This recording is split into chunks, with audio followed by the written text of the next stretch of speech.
In the hushed whispers of ancient lore, a tale persists about the tree that bore witness to the ultimate act of betrayal. It is no ordinary tree, but one intertwined with a name synonymous with treachery and deceit, Judas Iscariot. This figure, enigmatic yet infamous, played a pivotal role in biblical history, his name etched in the annals of time for an act so profound it changed the course of humanity.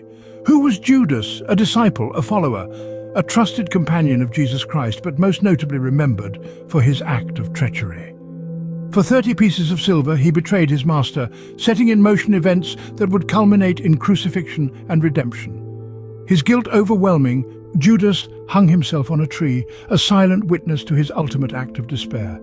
The tale of this tree, laden with guilt and despair, begins with the silver coins clinking in the hands of a traitor. In the heart of Jerusalem, under a moonlit sky, 30 pieces of silver sealed the fate of a Messiah. In the echoes of history, we find ourselves seated amongst the 12 at the Last Supper.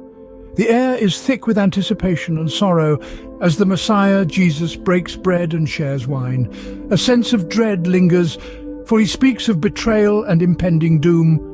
Across the table, Judas Iscariot, one of the chosen disciples, silently wrestles with his own inner turmoil. A pact has been made, a deal struck with the chief priests. The price of betrayal? A mere 30 pieces of silver. The narrative takes us to the Garden of Gethsemane, bathed in the soft glow of the moon. The scent of olive trees fills the air, a silent witness to the treachery that is about to unfold. Jesus, deep in prayer, is soon to be interrupted by a procession led by Judas himself. In a gesture laden with duplicity, Judas approaches Jesus. A greeting is exchanged, a kiss on the cheek, a customary act of respect and affection. But this kiss, this simple act, carries the weight of betrayal. It signals to the armed men who they must arrest. The one kissed is the one they seek.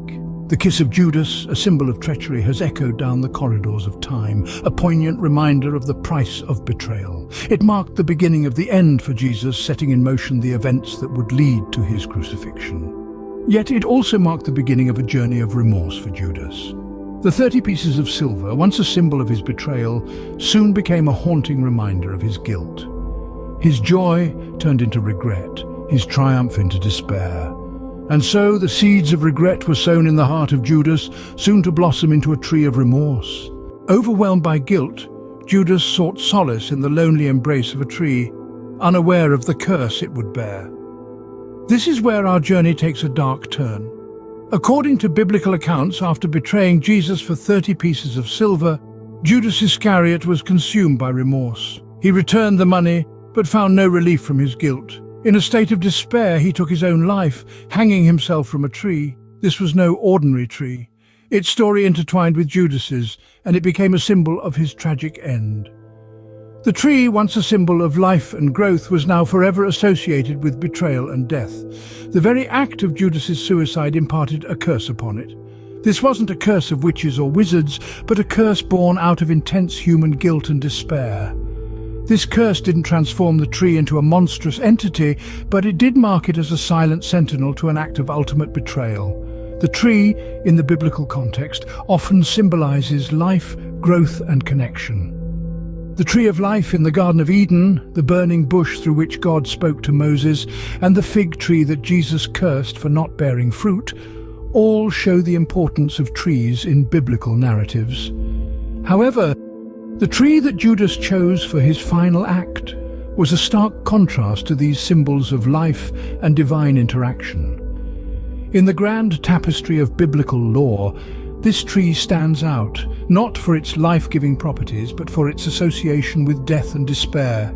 It's a reminder of the human capacity for guilt and the profound consequences of our actions. The curse of this tree isn't about supernatural retribution, but rather it serves as a poignant reminder of Judas's guilt and despair. Thus, the tree became a silent witness to despair, forever bearing the weight of Judas's guilt. As we delve deeper into the symbolism of this tree, let's remember its story, not as a tale of supernatural curses, but as a testament to the human capacity for remorse and the stark consequences of our actions. Though cursed, the tree stands as a stark reminder not of betrayal, but of the profound power of forgiveness. In the grand tapestry of life, each thread carries a meaning, a purpose, and the tree is no different. Beyond the curse, it holds a deeper symbolism, a beacon of hope in the darkest of storms.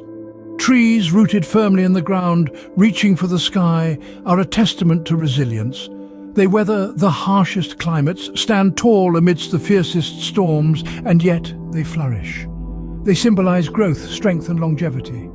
Similarly, this tree, despite its curse, embodies the resilience of the human spirit, reminding us that even in the face of the gravest sins, we can rise, we can grow, we can redeem. But trees also bear the mark of the seasons. They shed their leaves in autumn, stand bare and vulnerable in winter, only to bloom again in spring. This cycle mirrors the journey of redemption. It's in acknowledging our fall, our winter, that we create space for forgiveness, for a new spring. The tree stands as a testament to this cycle. It whispers of the possibility of redemption even after the worst betrayals. And finally, trees are providers. They offer shade to the weary traveler, fruits to the hungry, and oxygen to all life. In this way, the tree symbolizes the power of forgiveness. Just as a tree nourishes life, forgiveness nourishes the spirit. It liberates us from the shackles of guilt, allows us to breathe, to live freely again. So let us look at the cursed tree, not with fear or disdain, but with understanding. Let it remind us of our capacity to err, yet also our ability to forgive, to grow, to continue. Let it be a symbol of hope, a testament to the transformative power of forgiveness. The tree, though cursed, whispers a tale of hope, of forgiveness waiting to be sought. Every leaf that falls from the cursed tree carries with it a lesson for us all. This tale, steeped in ancient lore, serves as a poignant reminder of the power of choices, the consequence of betrayal, and the strength that lies in seeking forgiveness. It's not merely a story of a cursed tree or a tragic end of a man named Judas. It's a parable, a mirror reflecting our own lives. We, like Judas, are faced with choices every day. Some are small, seemingly inconsequential, while others bear the weight of 1,000 suns. And sometimes, like Judas, we falter, we stumble, we choose poorly. But let's remember, it's not the act of falling that defines us, but the choice to get back up, to seek redemption, to make amends. Forgiveness, as symbolized by this tale, is a powerful force. It's the balm that heals wounds, the bridge that mends broken relationships, the light that dispels the darkness of resentment. It is, in essence, a release, a liberation from the shackles of guilt and regret. But forgiveness is not a one-way street. It requires both the courage to seek it and the grace to grant it. It's a dance between two souls, an act of mutual healing. So let's learn to seek forgiveness when we've wronged and to extend it when we've been wronged. Yet there's another lesson to be gleaned from this tale.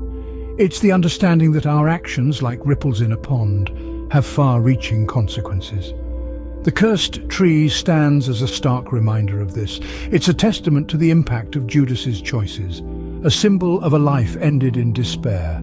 However, as we delve deeper, we realize that it's not the curse that holds the essence of the story, but the potential for redemption and forgiveness it represents. For, just as a single leaf falling from the cursed tree carries a lesson, so does every choice we make, every action we take. For in the end, it is not the curse of the tree that we remember, but the power of forgiveness it symbolizes. As the tale of the cursed tree fades into the annals of time, its message echoes louder than ever. We journeyed through the story of betrayal, the chilling curse, and the potent symbolism of the tree.